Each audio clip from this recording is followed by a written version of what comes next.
Hanggang ngayon ba ay maliit pa rin ang bicep mo? Baka ito ang dahilan. Take a cold hard look at the world now. Hold my hand out, got a plan now. I'ma help be the change cause I can now. Here I stand now, take my hand now.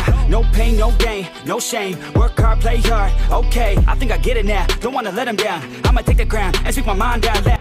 Isa ka rin ba sa mga taong ginagawa ang workout program kung saan pinagsasama ang back at biceps?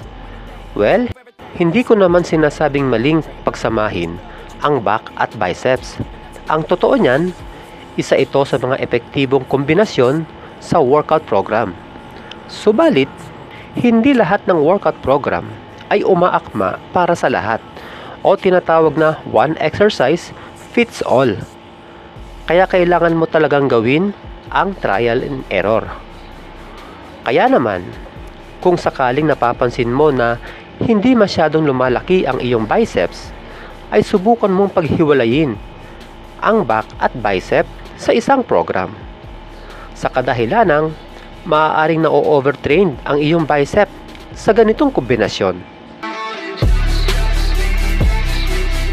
Bakit nga ba na-overtrained ang biceps? Kapag isinasama mo ito sa back program, ito ay dahil sa tuwing gumagawa tayo ng back workout, nagagamit natin ang ating bicep dito. Halimbawa, dito sa one arm dumbbell row, bukod sa lats, tinatamaan din nito ang ating bicep.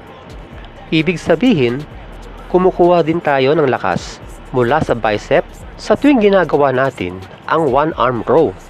At sa sandaling tapos na yung back program mo, ay saka mo naman gagawin ang bicep program. Natural, nabawasan na yung lakas ng iyong bicep. Dahilan upang hindi mo maibigay ang iyong buong lakas gawa ng mga nauna mong back workout. Sa halip na isama ang bicep sa back program, bakit hindi mo isama ito sa chest o kaya ay sa legs program? Ito ay dahil hindi naaapektuhan ang ating biceps o hindi ito natatamaan sa mga chest exercises.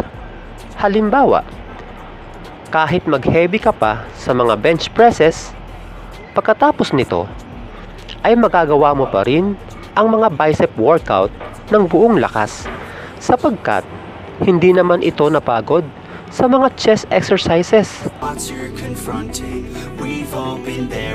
Isa rin sa mga dahilan bakit hindi lumalaki ang bicep mo ay dahil mali ang mga exercises ang ginagawa mo. Halimbawa, madalas ganitong exercise ang ginagawa mo.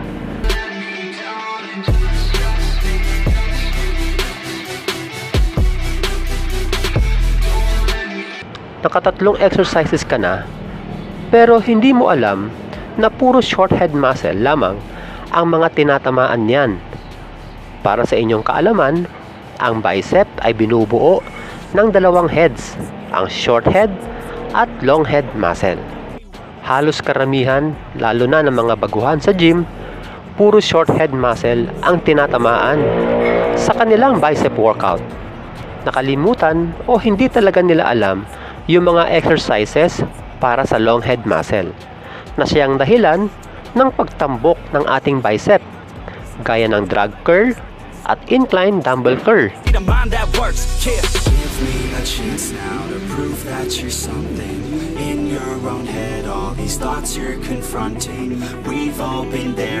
Ang brachialis ay isang maliit na muscle sa pagitan ng bicep at forearm. Karamihan, hindi nila ito pinapansin.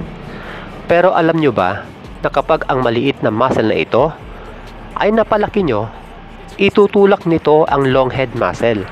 Dahilan para mas lalong tatambok ang ating biceps. Isa sa mga epektibong exercise para sa brachialis ay ang hammer curl. Dahil maliit lang na muscle ito, hindi kinakailangan ng mabigat na weights.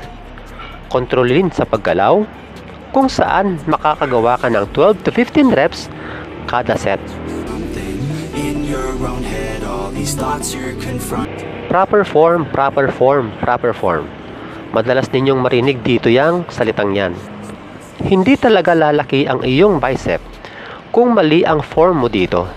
Halimbawa, dito sa easy bar curl, huwag ninyong gagawin ng ganito.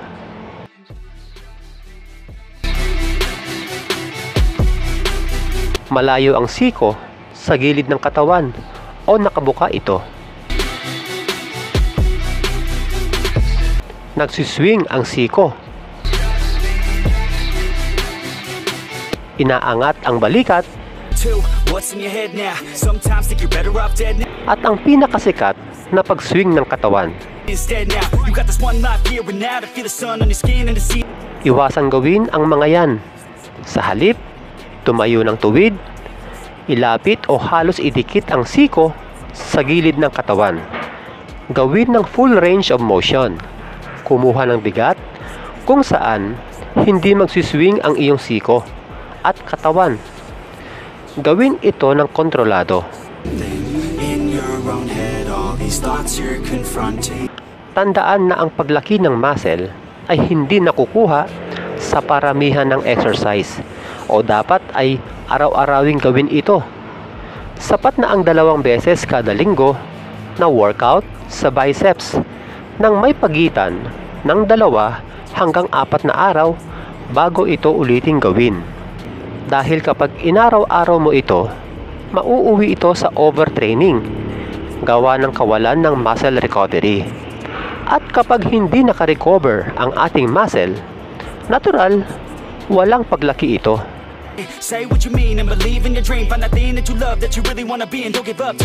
Ito yung masakit Ang dami mong alam na mga bicep exercises at tama rin ang iyong form. Subalit, hindi mo naman pinapakain ng tama ang iyong muscle. Mawawalang saysay ang mga yan. Kumain ng sapat at tama. Tiyakin mo na makukuha mo yung sapat na protina na kailangan mo sa loob ng 1 araw. Sa bawat 1 kilo ng iyong timbang, tumbasan mo ito ng 1.6 hanggang 2 grams na protina. Kaya kung ang timbang mo ay 50 kilos, lumalabas na nasa 80 hanggang 100 grams na protein ang kailangan mo sa 1 araw. Kaya kung isa ka sa mga maliliit ang bicep dyan, kilos na, palitan ang workout program. Tiyaking tama ang mga exercises na gagawin, matulog ng sapat, gawin ang proper form, at kumain ng maraming protina. Huwag kalimutan mag-subscribe, like, and share. At pakiclick mo yung notification bell upang lagi kang updated sa aking mga videos. Thank you and God bless. In your own head, all these thoughts you're confronting. We've all been there when you feel like you're not